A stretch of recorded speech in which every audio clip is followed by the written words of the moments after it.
You're listening to a social justice podcast hosted by Nicola Spurling, brought to you by The Flag Shop, and inspired by a social justice coloring book. Hello, this is a social justice podcast. I'm your host, Nicola Spurling, and today I'm joined by Adam Olsen. Adam, can you introduce yourself? Yeah, sure. My name's Adam Olsen. My traditional Coast Salish name is SÄHENEP. Born and raised on Tsartlip village in the JOÞ�EÐ�P territory at Tsartlip First Nation in the SÄHENEP territory. Basically, the SÄHENEP Peninsula and throughout the Southern Gulf Islands, San Juan Islands, U.S. is where the territory is. I'm the member of the Legislative Assembly for SÄHENEP North and the Islands, and I proudly represent the JOÞ�EÐ�P territory in the legislature and part of the BC Green Caucus, elected first in 2017 and re-elected in 2020, and continuing to do the work. Just getting ready to get started here again in the legislature. So it's going to be a busy spring. Absolutely, yeah. You're always super busy every time I talk to you. And for full transparency, I'm on provincial council for the BC Greens. So there is a bit of a partisan bias at play here. I just want to be upfront about that before we get into things. What we do normally when we're starting our podcast is we try to give the audience a sense of what the big issue is. Yeah. So when we say Indigenous issues, what are we talking about? As I've talked to you about previously, all of our topics that we're covering so far are fairly broad topics. So we're obviously not going to touch on everything, every Indigenous issue that exists in the world. Yeah. But just to give our audience a sense of what we mean by that, what are some big issues that Indigenous people face globally? Well, I'll start by backing up a little bit. The colonial governing structures that we have set up have created these political parties. And I think that they are outside of the big global issues of Indigenous rights, Indigenous well-being. They, in many respects, political parties are part of the problem. To be honest, I think they continue to perpetuate what is this colonial framework that of governance that has suppressed and has really been devastating to Indigenous peoples globally. So I just wanted to, I think, identify that there's a partisan bias in a colonial perspective. Mm-hmm. But when it comes to Indigenous issues and decolonizing the conversation, political parties are part of what we need to discuss in that. They are useful vehicles for the system of government that we have. They're not particularly useful when it comes to addressing Indigenous rights, title, and colonization and the impacts of that. In fact, sometimes they are the obstacle that needs to be removed from the discussion. I think I want to just be clear that I can give you my perspective. Yep. And there are a wide variety of different perspectives about where we are, how we got to here, and what we need in order to achieve a social justice lens. Mm-hmm. And true social justice. But I think it's true that across the globe, Indigenous peoples and their cultures have been suppressed. They've been eliminated. They've been imprisoned, put in schools or like residential schools and day schools. And over, the last 150 years here in British Columbia, we've experienced that. We've seen the impacts of that. We see the impacts in our First Nations communities of that colonization. And, really the work that we have in front of us right now is a process of understanding how it is that we govern this area known as British Columbia in accordance with the laws that our Supreme Court of Canada has identified for us, and that is that, and Supreme Court of British Columbia, that the way that we've been governing this area has not been reflective of even what the laws of this country are. So, and what they were rooted in. So, I think in general, the story for me is one of displacement, intentional displacement from lands and territories, a desire to separate Indigenous people from their territories, from the resources that they developed and harvested in an effort to basically powered by greed, corporate greed, really. You take a look at what the Hudson's Bay Company was and the other companies that were operating on behalf of just the British Crown. It comes down to, these companies wanted access to those resources, and so they used all manner of ways to separate Indigenous people from their territories and then to extract in a very unsustainable way. Right. It was sort of a competition between European nations to see how much of the world they could take over, essentially. Yeah, right? The European crowns empowered corporations mainly to do that work for them. Right. And so off they went for their ships. And when they came here to the BC coast, they saw, just an incredible amount of timber and an incredible gold and all sorts of other minerals and set about over the last 17 or so decades in extracting it in such a crude and unsustainable way that we're left now with denuded landscapes and court cases that talk about, like the Blueberry River case just recently, JOHዔ case, talk about the cumulative impacts of the decisions that have been made. One of the hallmarks of the Crown governments that we have is individual decisions are made independently of all of the other decisions that are being made around. So when we talk about, I would take the Trans Mountain Pipeline for an example. They mitigate each river crossing, mitigate each environmental hazard and obstacle. Nowhere in the process was the full impact of that pipeline considered. Just each and every individual obstacle was mitigated. And so that's really, I think, a way to illustrate the whole program was one of one decision after another that has led us to the situation that we face now. Right. And sort of coming back to the point that you made earlier about how political parties are often the problem, what motivated you to get involved in politics? Well, it's a bit of a story. I got nominated first to be on Tsartlip Council back in the 2007 election. Both my sister and I were nominated. My wife, Emily, and I had a child coming, and he was born one day after the election. And I kind of joked that, learning how to be a parent and a politician at the same time is not desirable. So I thought, well, the first thing I need to be responsible for is the child that we're bringing into this world. And so I stepped back from that election. My sister got elected in Tsartlip, and I stepped back. And then a couple of months later, the door started, someone at the door was knocking and asking me if I'd ever thought about getting involved in municipal politics. And having grown up on an Indian reserve in the country and kind of understanding Indian Act policy with very, very little awareness of the Local Government Act or of provincial laws and regulations, I threw my hat in the ring and ended up getting elected. And it was a crash course in property taxes and mill rates and infrastructure and zoning bylaws and tree cutting bylaws and bylaw making processes.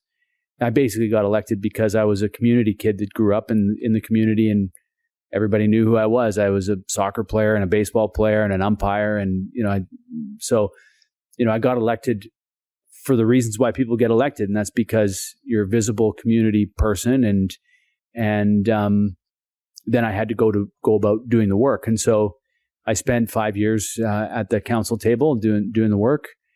And after Elizabeth May got elected in Saanich Gulf Islands, and I did some work as a consultant on her campaign, the BC Green Party started to recruit me to see if I'd run for them. And a decade later, here I am. Wow. I didn't actually realize you'd been involved in politics for quite that long.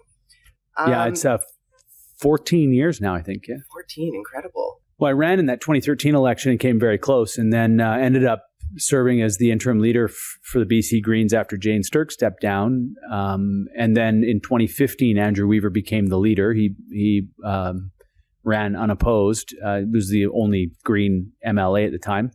So he became the leader, and I then started to work on getting elected. And so that was the 2017 election was the second election that I ran in. Right. So you've been interim leader of the party twice now. Twice. Wow. Yeah. This is a question that comes up because often on the podcast we have, or we see intersections between different groups that are marginalized. And I wonder, what have you noticed as far as how people with white passing privilege experience the world differently from those who are perceived to be or who are Indigenous? Well, I certainly think, my experience in life is remarkably different from others. And I recognize that. I think there are some examples of where, I've been in the workplace and heard what people really think because they had no idea. It wasn't something that I talked about, who I was and where I came from. So, it was, I think, an eye-opening experience for me when I was first getting in the workplace, to really understand or see what some people really think and hear what some people, and it's devastating, that reality and that understanding.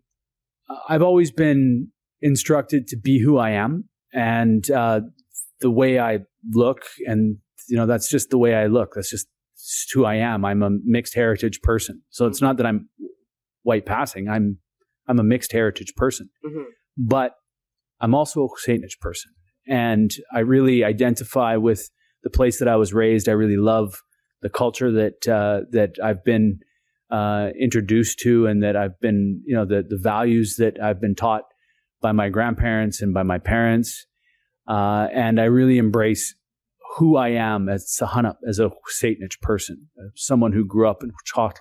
And so, we each have our own experiences in life.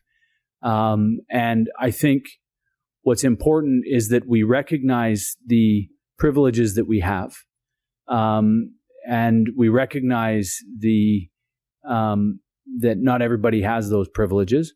And then we do our best to work as hard as we can in order to ensure that we live in a just, compassionate, and loving society. And so for me, I have a role in my community to stand up and speak truth to power, to speak about what I see, to speak about what I hear, and to hold, and in my role as a provincial legislator, to hold government to account. I was brought into the legislature in a good way by my family and by our chief and leaders in my family, and I have a role to play. So, certainly my experience with this world is not the same as that of my relatives. It's not the same as that maybe even of my siblings.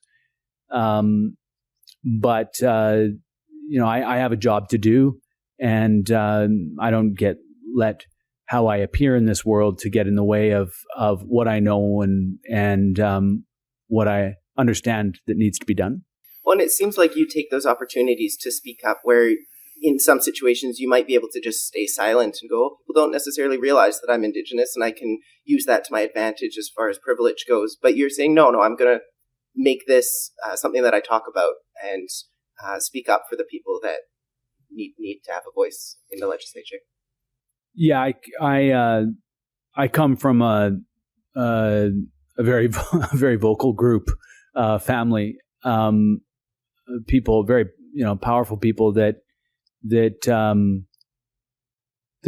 stand up and speak when it needs to be done, and so I just follow their lead. I want to do the work in a good way. I want to do it in an honorable way. I don't want to be seen as making noise unnecessarily. So, the noise that I make, it needs to be of value. And I think certainly in the legislature, I've stood up and said things that have never been said in that place before. And I think that one of the things about diversity and making sure that our legislative assemblies reflect the population in our province is that when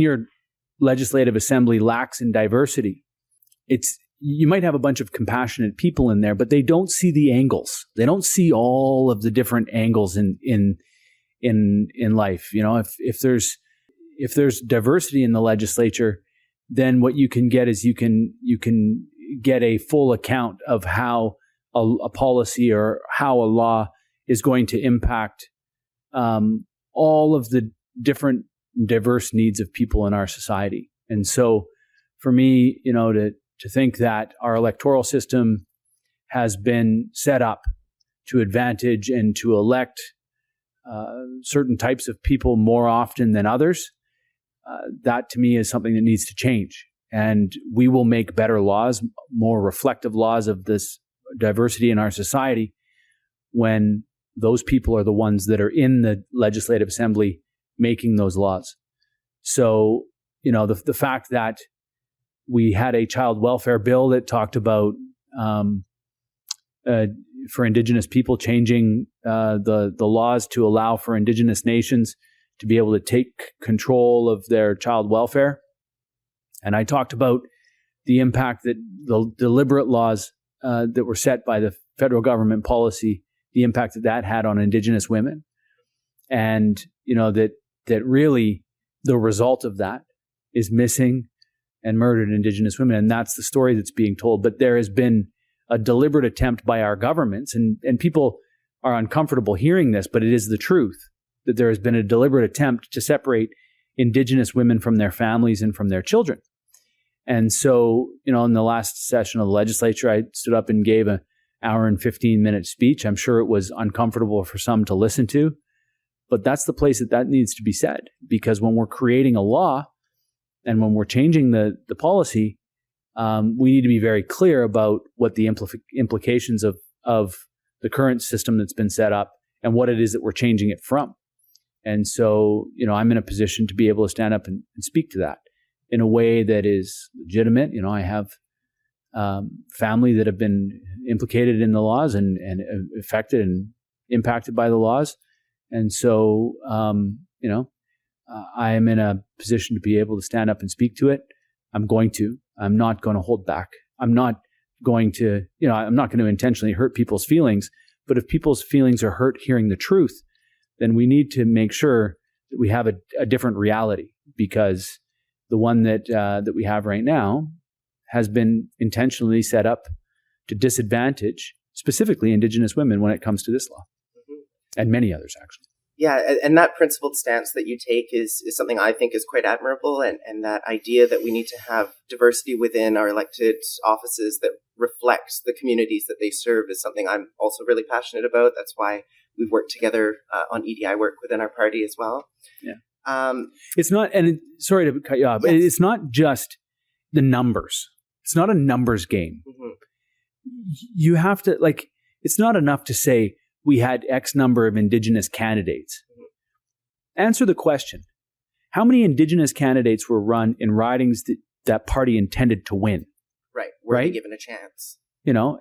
That's exactly right. You could be running people in ridings that are never going to be a riding that your party is successful in. Mm-hmm. Those numbers don't count to me. It has to be an honest attempt, not a dishonest attempt. And unfortunately, the way it's framed in a lot of the partisan politics is at its core dishonest. And I've seen that happen with other parties. That was part of why I ran with the BC Greens in 2017, was because they reached out and said, do you want to run as a candidate, knowing that I was trans? And I said, well, not if I'm going to be that token candidate.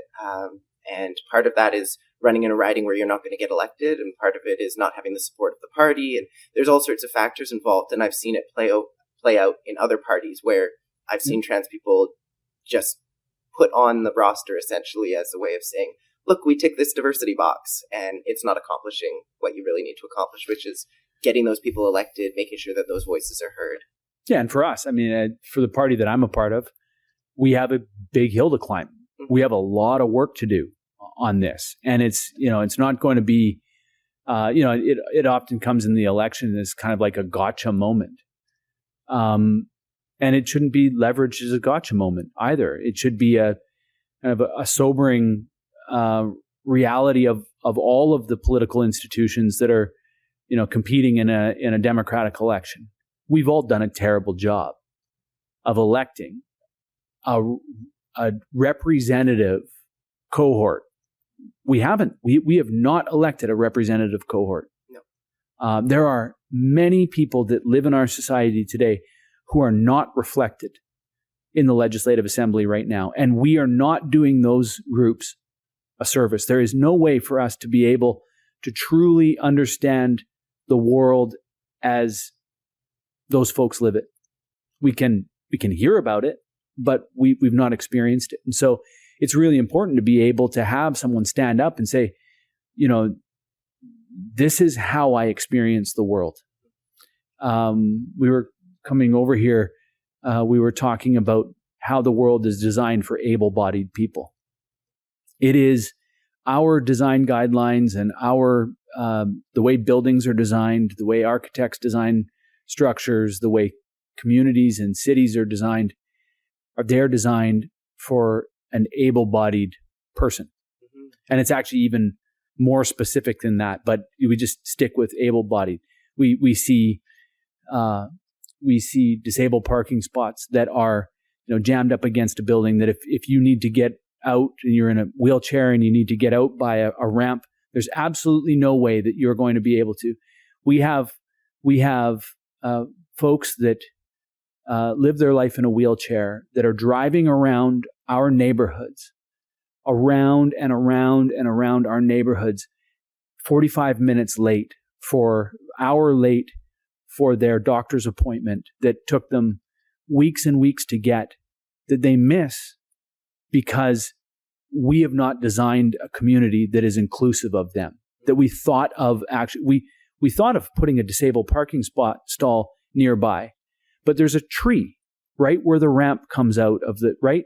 So, I think that it comes down to, we have people in our society right now, a wealthy society. We have people in our society that are on income and disability support payments that are living $10,000 below the poverty line. And we have a provincial and federal government that pretend to be progressive. And I say pretend to be progressive because a progressive federal and provincial government would not allow the vulnerable people in our society, when it was raised to their attention, they would not excuse it. Mm-hmm. They wouldn't allow it to persist. They would say, how is it that we have a poverty line and we allow folks to persist $10,000 below that poverty line? That's the base minimum. Mm-hmm. And the support payments for folks that have been injured at work or, are not able to I just think it just is so inexcusable that that's the situation. And so I think, what our work needs to be is to elevate those voices in the Legislative Assembly so that, the discomfort that maybe they feel around Indigenous issues, that the people who are making the decisions are feeling that around the wide diversity of issues that they need to feel. It's then that we're going to be creating an inclusive society that is thoughtful about all the different angles that exist out there and in the world. Yeah, and I mean, that's part of what we're trying to accomplish with this podcast, is giving everyone an understanding of these different social issues and how they intersect, because it's interesting that you started talking about disabilities, since we just had a podcast on disabilities as well. So there's a lot of crossover in the kinds of conversations we have. And to bring it back to Indigenous issues and your involvement on a provincial level, there's a couple provincial issues that have been on my radar that relate to this topic.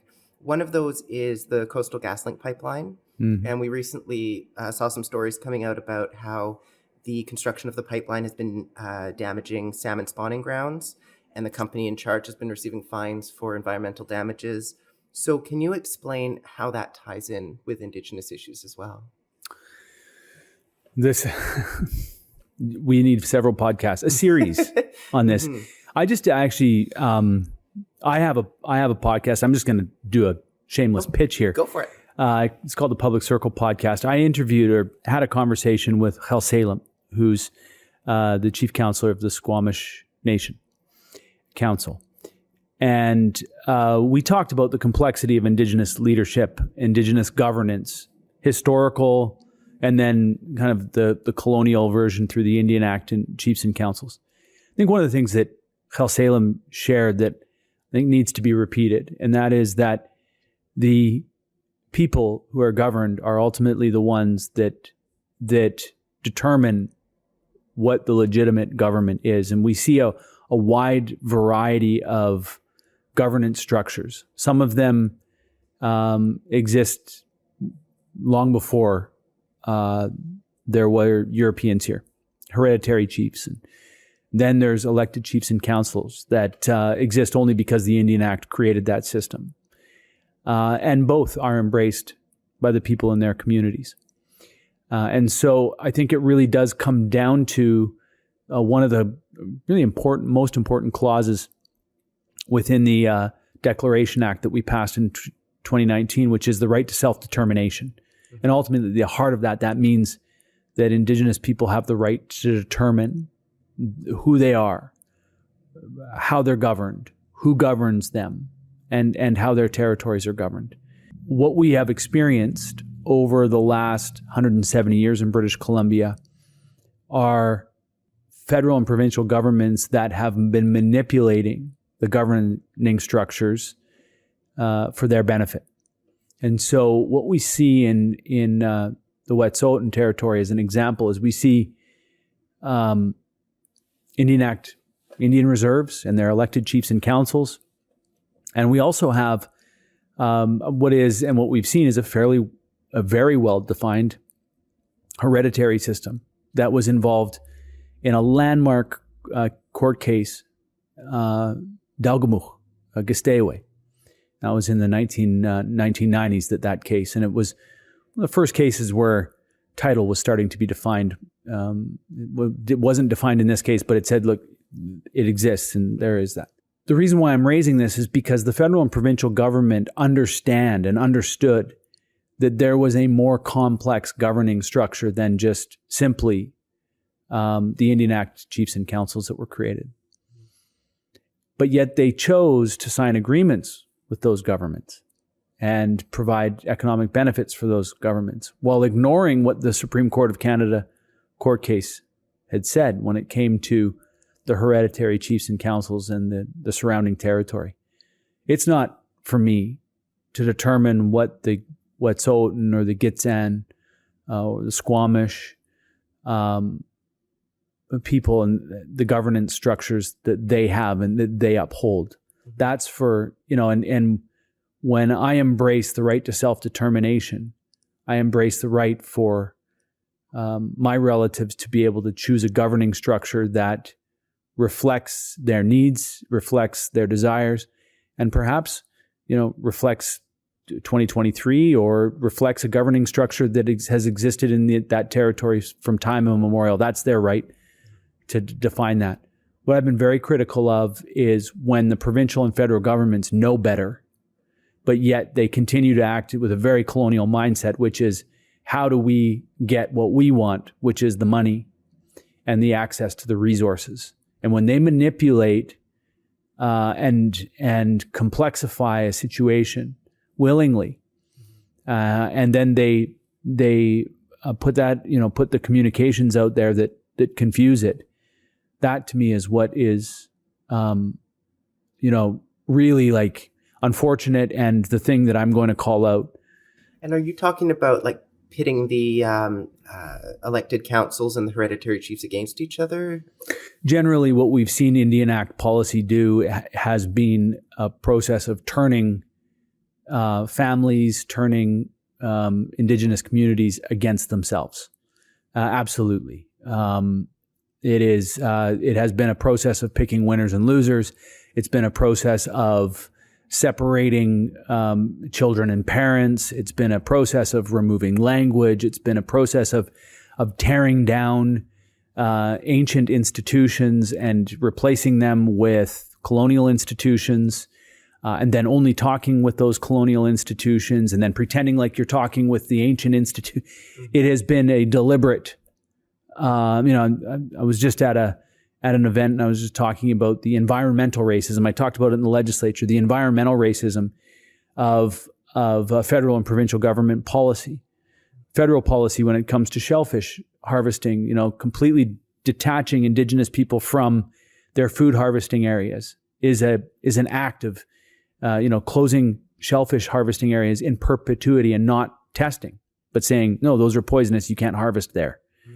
Or the forestry practices of the provincial government where they will spray pest species like səlilwətaЛ, which has existed on the landscape here for as long as we can ever remember. It's an integral part of a healthy forest, our səlilwətaL and all the 14 types of berries and mushrooms. Those are all part of an interconnected, biodiverse, rich ecosystem that Indigenous peoples have harvested. And now we've got the Ministry of Forests here in BC spraying them and cutting them down because we want to advantage tree harvesting. Those are environmental racism. Those are practices of environmental racism. And so, yes, the federal and provincial policy up until now has been deliberate and intentional in its attempts to disrupt Indigenous governance systems. Back in the early 20th century, we weren't allowed to practice our potlatching, weren't allowed to practice sundances.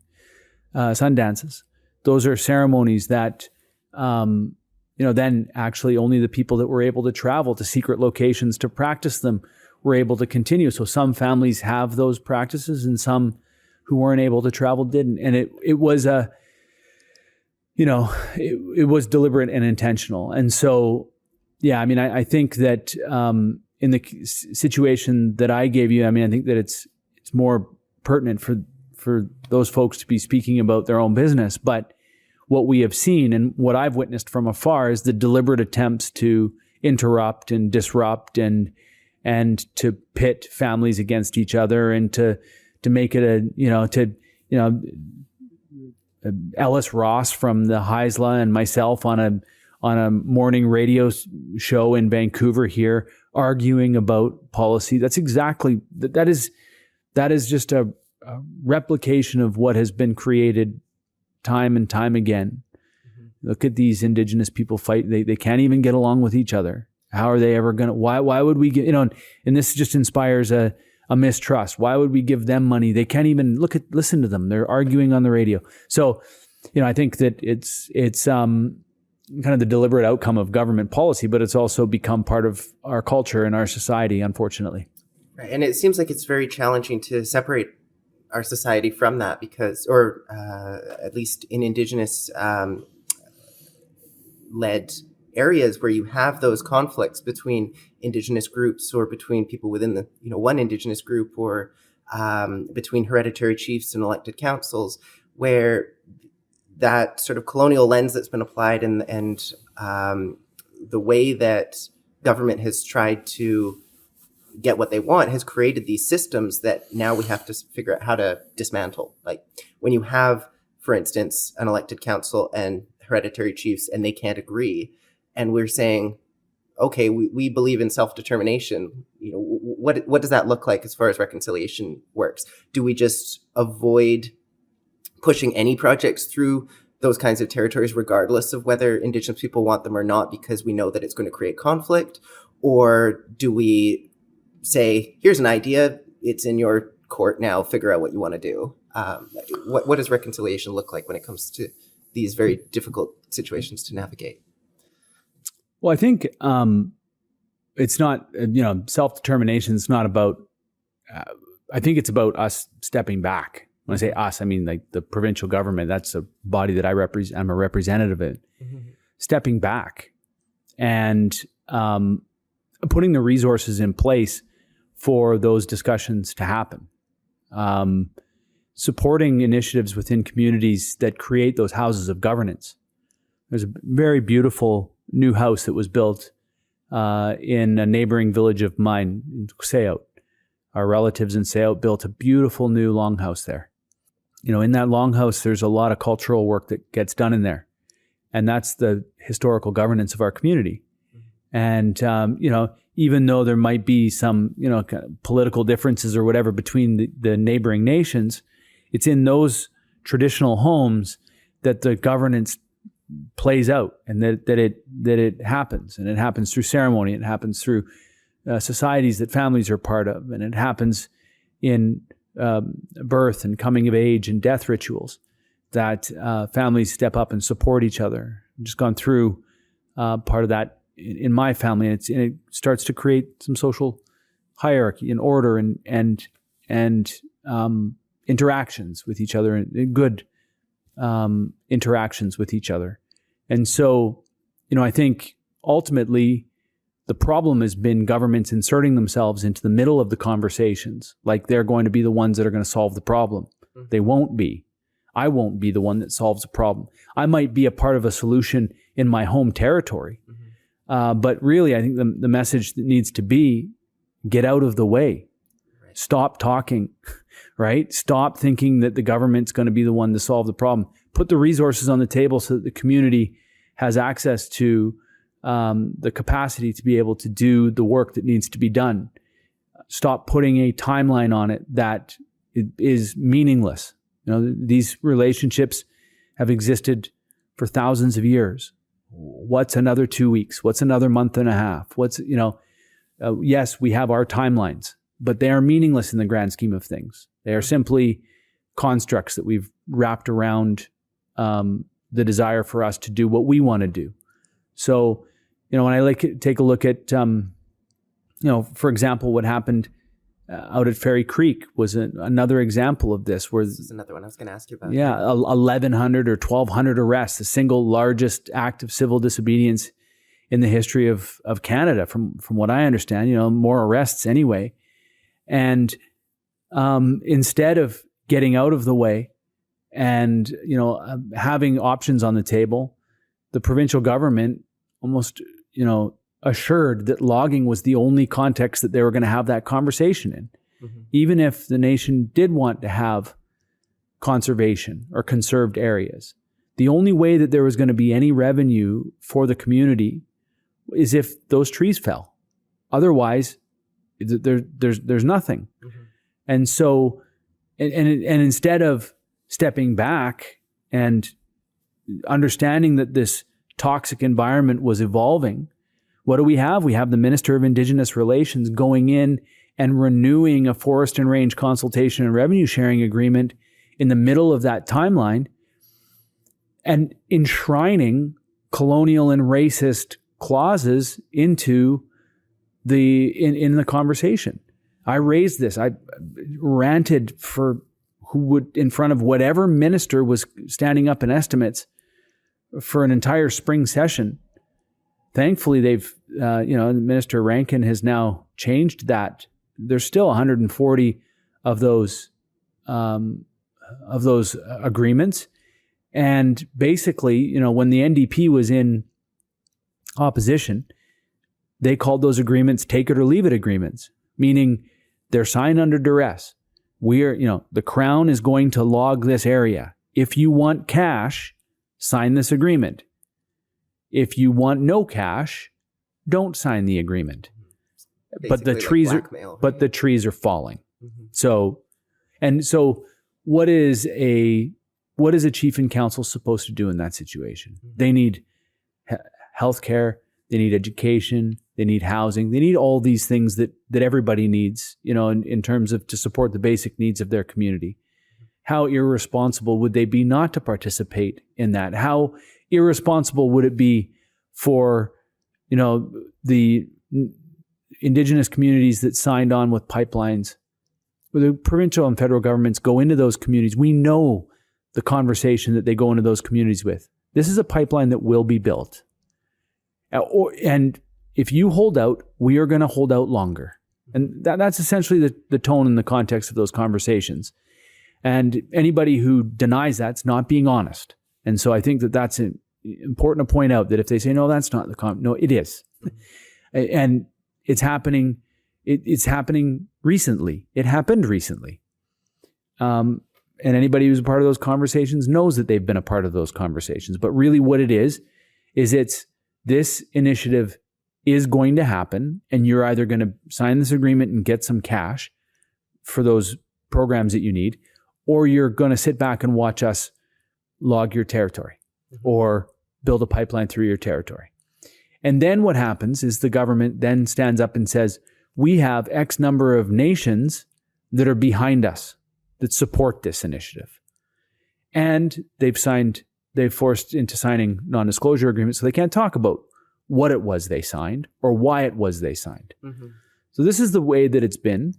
And this is the reason why I think that it's important for us to recognize that the Declaration on the Rights of Indigenous Peoples Act promises a very different structure than that. And when you see what has been negotiated by Blueberry First Nation, Blueberry River First Nation up north, and the other treaty nations in the area and their neighbors, and what we see with some of the other agreements that are starting to come, is a remarkably different framework.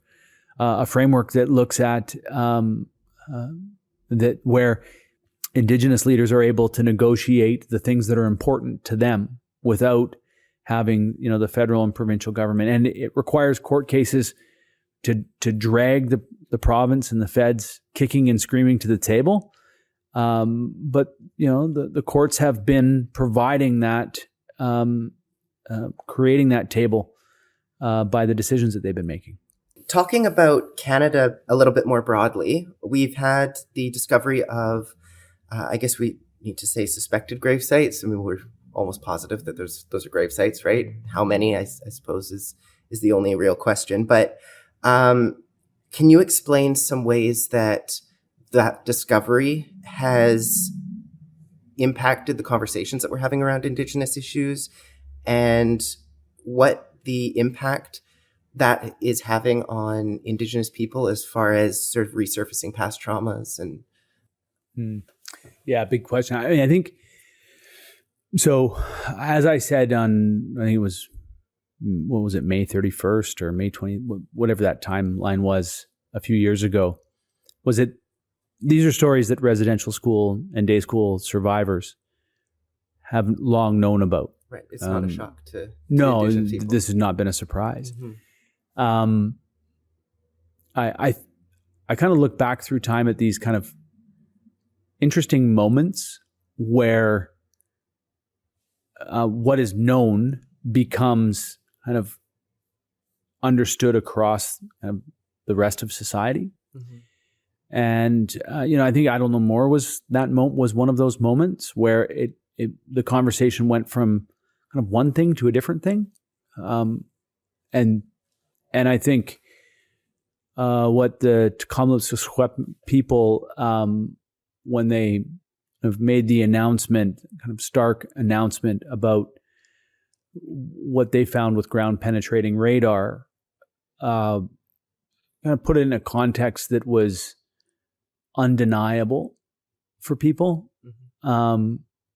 Our society was fragile at that time because of everything else that was going on as well, and so I think it caught a lot of people off guard, and there was a lot of people in kind of a vulnerable state, and they certainly, broader society kind of engaged what the Truth and Reconciliation Commission and Murray Sinclair and his colleagues were talking about, in that report. It's all there in that report. Mm-hmm. They just hadn't done the communities with these residential schools, these institutes, just horrific institutions in them, hadn't done the technical work to kind of back up what the witnesses were saying. Mm-hmm. And now that's happening. It's happening in Williams Lake. It's happening in Alberni, Port Alberni. It's happening at Cooper Island. It's happening in Kamloops, and in communities right across the country. Mm-hmm. So, I think that there is a better understanding of exactly what those schools were about, those institutions were about. Mm-hmm. And, I think it's important to recognize that, day schools were often viewed as better. They weren't. The only reason why you might be able to consider them better is because the students got to go home at the end of the day, but it was the same people, these religious institutions delivering the same kind of so-called education, and they were horrific too. And so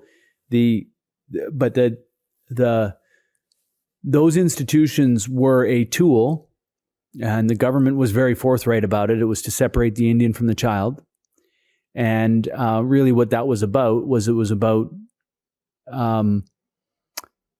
getting rid of the Indian problem, right? And so stripping people of that identity, essentially. Yeah, that's right. And one of the ways that Canada was not going to have to be responsible for ignoring the Royal Proclamation and kind of the law was if they didn't have the Indians to be there to hold them accountable for it. Well, what they didn't count on was that the people who had survived on this lands and on these territories since time immemorial through, winters and summers were resilient. They were incredibly resilient. And here we are today, thriving and with growing communities and our cultures preserved and in many cases thriving, and with a lot to teach people. And so I feel somewhat fortunate in being an elected representative in British Columbia. We, in many respects,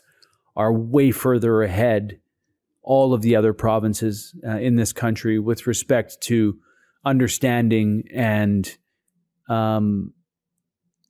addressing the part of the part of the colonial history and the colonial story that happened here in British Columbia. We also are the most ecologically diverse, the most from a cultural perspective, the most culturally diverse.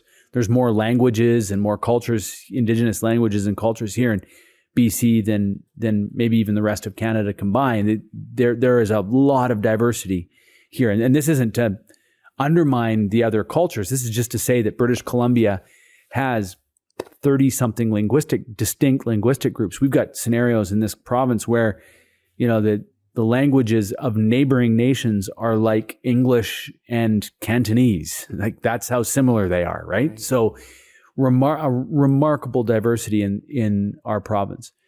And so we were really at the forefront. We've been at the forefront in BC. The Union of BC Indian Chiefs and the history through the 50s, 60s, and 70s, the court cases are BC court cases. And we've really been leading the work in order to kind of expose what that policy was, what it did, and what its intentions were. And the residential schools, the day schools, were the key tool that were used by the Crown governments to try to address the problem as they saw it. And it was horrific. There's stories of kids in day school, and then all of a sudden they're gone. They got sent to residential school, and then they never come back to the community. And each and every time those stories are told, the survivors have to go through it again.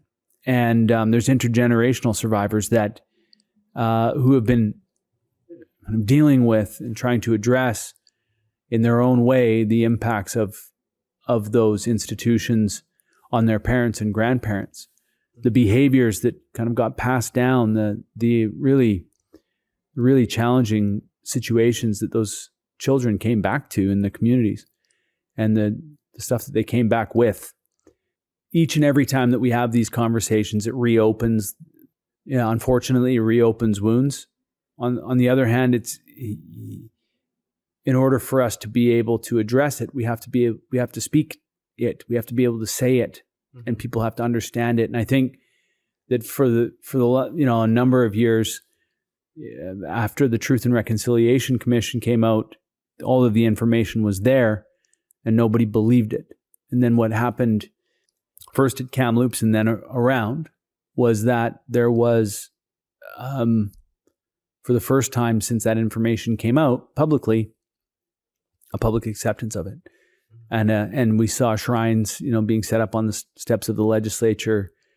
Orange Shirt Day has taken a remarkably different kind of tone. It's gone from being something that, kind of voluntarily is done to now part of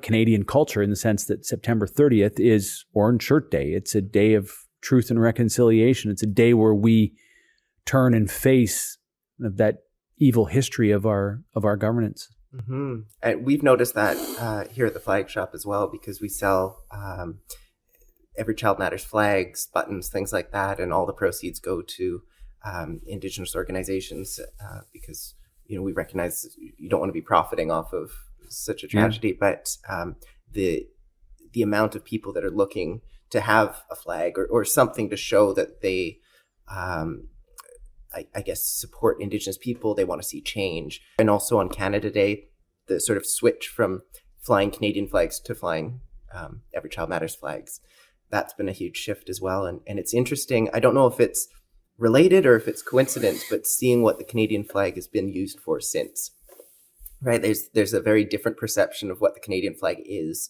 or that perception has changed significantly over the last couple of years. So I've noticed it. Yeah. Yeah, no, and symbolism is powerful. Mm-hmm.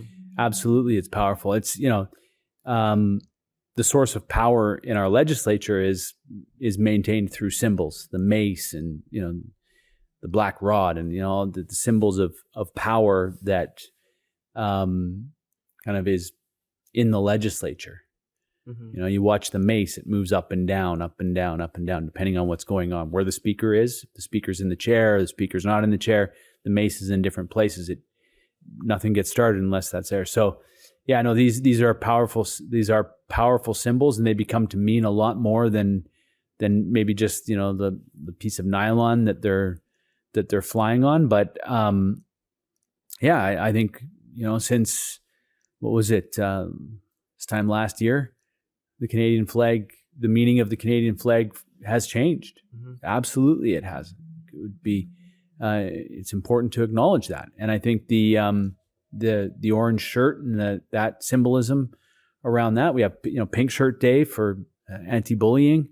These have become powerful symbols in our society. And certainly, Orange Shirt Day, I remember having a couple of teachers approach me and say, Adam, there's no curriculum for Orange Shirt Day. They expect us, people who did not experience residential schools, who know nobody who went to residential school directly, have no experience of it ourselves. We're not taught it, learn nothing about it, to create a curriculum for our students about Orange Shirt Day. Mm-hmm. And they did their best. Like, they've been doing their best to try to tell a story about residential schools to elementary schools students and middle school students. And, as they get older, I think the story becomes more and more full in terms of what happened. But I think that it's important not to underestimate what the impact of that's going to be. This generation of students that's going through our school system right now that has been exposed to information about our residential schools, those institutions, that history, since kindergarten all the way through to grade 12, is going to have a remarkably different version of this country than the one that I and probably you and, our peers grew up knowing. It is not the same. There's nothing similar about it. No, I mean, I think about when I was in elementary school, we went to a longhouse in Squamish, and that was not something that was regularly planned. Our teacher made the decision to bring the class there, but I don't think other classes were doing that. And I learned so much from that trip about, how to weave with cedar and how to make bannock and about the culture. And the only thing I found that was more impactful as far as learning what the struggles that Indigenous people have gone through, what it means to be Indigenous, has been to go to the Tsleil-Waututh First Nation. On the reserve, they have an event every year for National Day of Truth and Reconciliation. And that was eye-opening because there were people there who had actually been through the residential school system and were able to speak to what that was like. And it was an extremely emotional event, but I feel like I learned a lot. And it was also nice to see that there were, I think, 200 people that showed up, which is maybe 20 times more than previous years. So something in the community clicked and people went, I want to know more about this. People, I guess, recognizing that we don't know enough and we need to learn more to be better allies.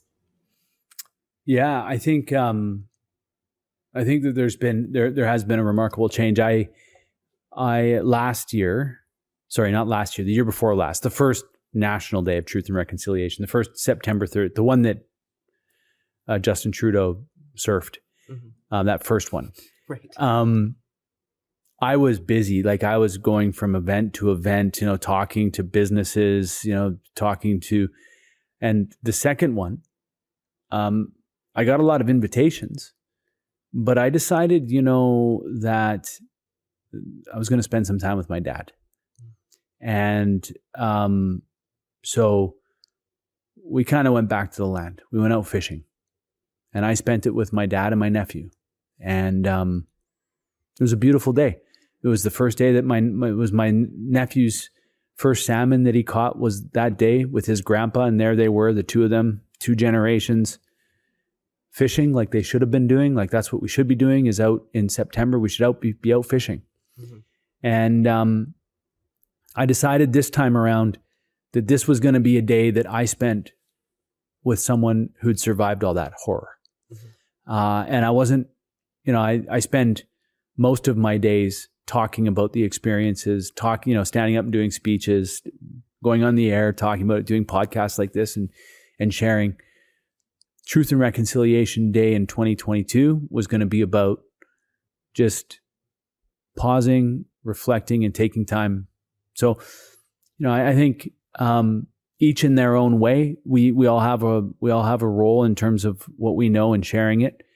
But that was a pretty cool day that day, and to see I think he's 8 or 9 years old, reel in his first salmon and his eyes, and every time he tells a story, the fish gets bigger, and the fight gets longer, and yeah, it's he's already learning how to tell stories, to tell fish stories. So that's good, but that's the way it should be. And the experience that his grandpa had, showing him how to do that, and those are important moments. So yeah, I'm glad you were able to have that. Before we start wrapping things up, is there anything that we haven't touched on yet that you think is really important for our audience to be aware of?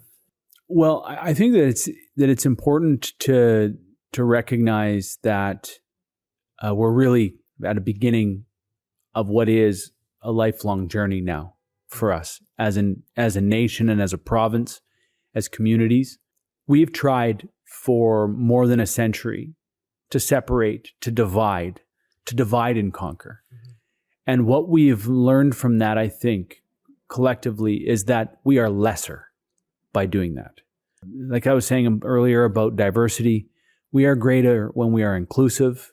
We are greater when we are open to learning from culture and from the people who've been successful on these lands and waters for thousands of years. They've got a lot to teach us. And I think, the process of decolonization is a process that involves Indigenous people, but it's not an Indigenous people exercise. It is an exercise in how our governance structures have been established, the outcomes that they're intended to produce. And, I think decolonization, as much as watching resources be extracted in an unsustainable way and the profits being taken, out of this province, that's an experience that is as old as the Hudson's Bay Company. Our first governor in this province, it's important that British Columbians understand, our first governor was not a politician, he was a corporate man. And he was installed to do one thing, and that was to extract resources and make money off of it. And so, when we see multinational corporations coming into British Columbia, extracting profits, shuttering mills, sending the profits, out of the province, not supporting the people that they're laying off and who are losing their jobs, not supporting those communities that they've benefited from. That's not a new phenomenon. That's a phenomenon that is embedded in our colonial mindset. So decolonization is saying, how is it that we create a system of government that benefits the people and the lands and all of the species, all that beautiful diversity that we have in this province? How do we create a system of governments that honors that? Mm-hmm. We have a system of governance that pillages it right now, and that has been by design. The clear cutting of trees has never been a sustainable practice, but it's never been about the landscape. It's never been about the watershed. It's never been about the ecosystem. It's always been about how much fiber can we rip out of the ground and how quickly can we do it. And then when there's no more fiber there, how quickly can we abandon that place? And that's so for me, decolonization, Indigenous people have a lot to say about it, and we have a lot to learn from how we can live on the landscape with a decolonized mindset, understanding that those trees and those fish and those whales and all of the species that have to live on that landscape are part of a biodiversity and a part of an ecosystem health that we're part of. And that they, from the SÄHENEP worldview, those are our relatives. And if we started to adopt that kind of mindset, now we're starting to relate to them in a different way. It's not just about the money that we can make off of it, but it's how would you treat them if they were your relatives, right? And relatives that you like. How would you treat them if they were your relatives, right? And you wouldn't be eviscerating them. You wouldn't be, destroying them and not having any kind of emotional response from it like we're doing right now. And, that is basically the resource extraction mentality that this province was founded on and is still at the core. And so when I stand up in the legislature and say, we are a resource colony, that's exactly what I'm talking about. I'm talking about us feeling sorry for companies that posted $9.5 billion in profits. Shell, at the center of the LNG story up north in BC, all of the billions of dollars that tax and ratepayers in this province have given to these multinational corporations, just handouts, just here you go, just to have our money. And then they have the gall to post $1 billion quarterly profits, right? This is a type of, and we have, the governing party right now, the BC NDP. We have the former governing party, the BC Liberals, who claim to be free enterprise.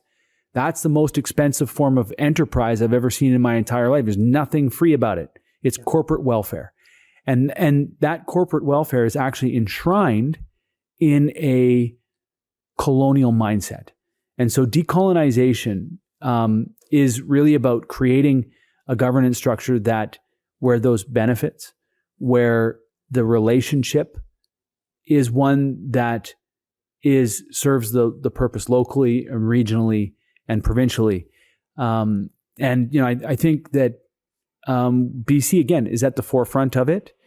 And in the coming work through this spring and in the legislature, you're going to see me talking a lot more about how all of the interconnectivity, the biodiversity, the ecosystem health is a culmination of work that we've been doing in the legislature, but it's part of the necessary transition that we need to make from, where we have resource extraction, we have resource protection, parks, we have conservation, right? This conservation mentality where we have to conserve some so that we don't destroy it all. There's some that we've conserved, to restoration, which is actually the really exciting part of this, that Indigenous people who have been living on the landscapes are going to be really, really critical and key teachers for us to say, how do we restore these ecosystems back so that they are functioning, so that we're honoring all of the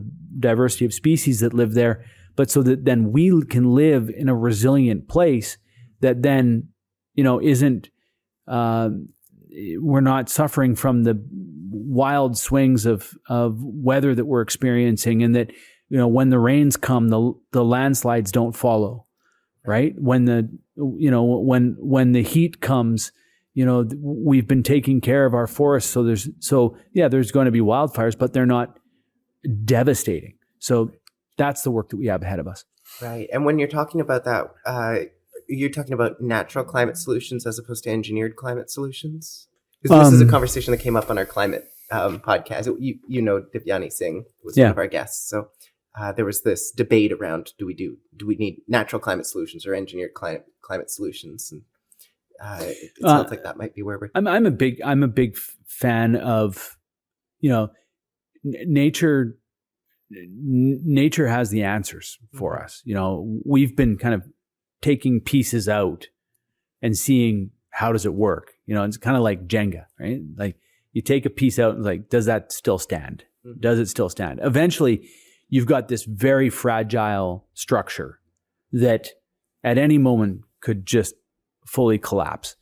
And so the restoration economy, or the way I see it, is you're taking those blocks and you're putting them back in.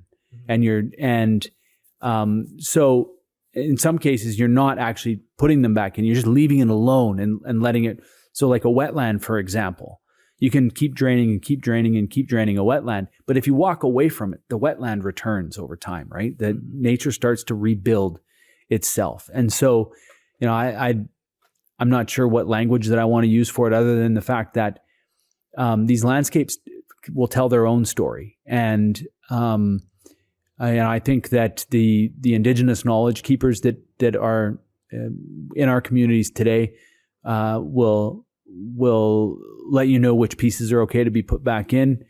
I just think that we need to move away in this province from an economy that's basically featuring and founded on death, and move it towards an economy that is celebrating and featuring life. And that is really kind of the reflection of the economy that my Coast Salish ancestors, my JOÞ�EÐ�P ancestors, wealth was not how much I could hoard. Wealth was what I could leave for the next generation as an inheritance. So as a fisherman, I got salmon on my sweater.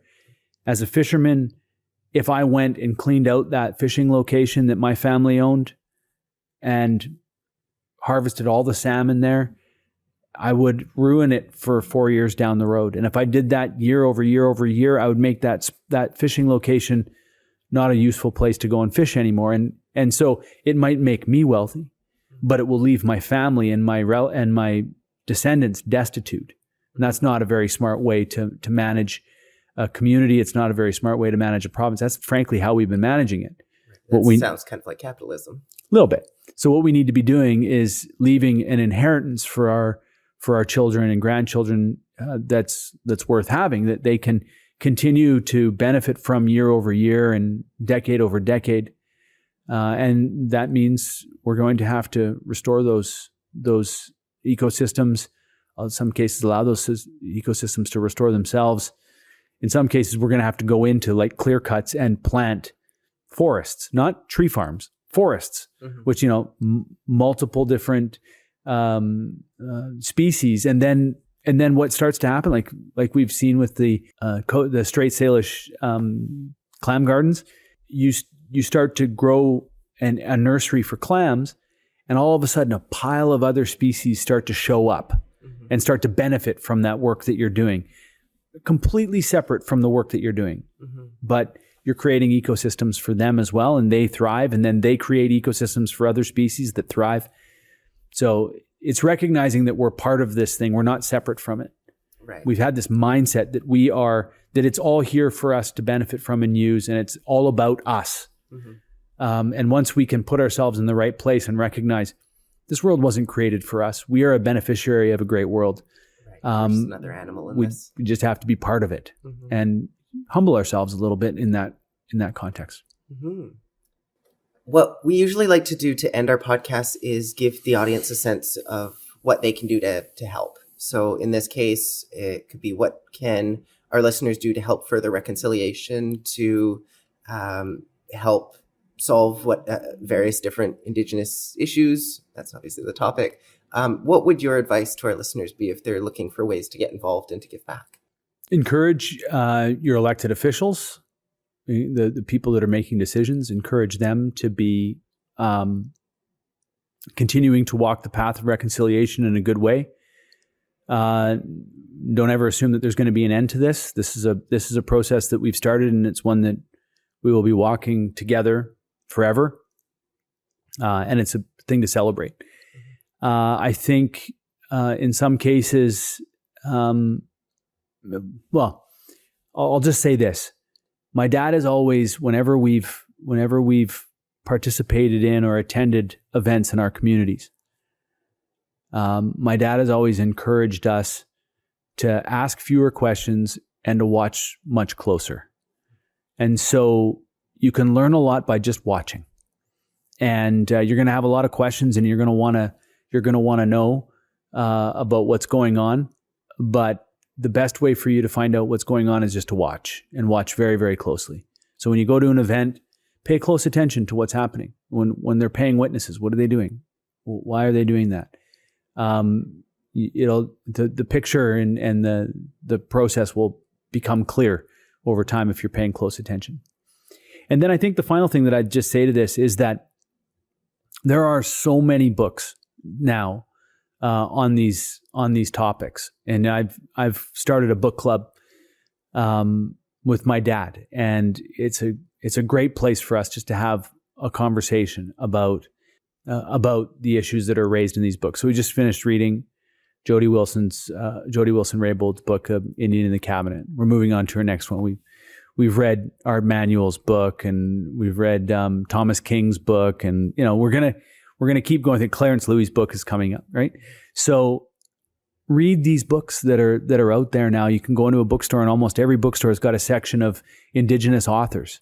Get a better understanding of what our Indigenous leaders and kind of thought leaders are thinking, and what they're putting out there. Because it's not like you're going to find that everyone's in wild agreement with each other. You're going to find that there's a diversity that, and there's going to be people that, don't agree with much of what I've said today. That's fine.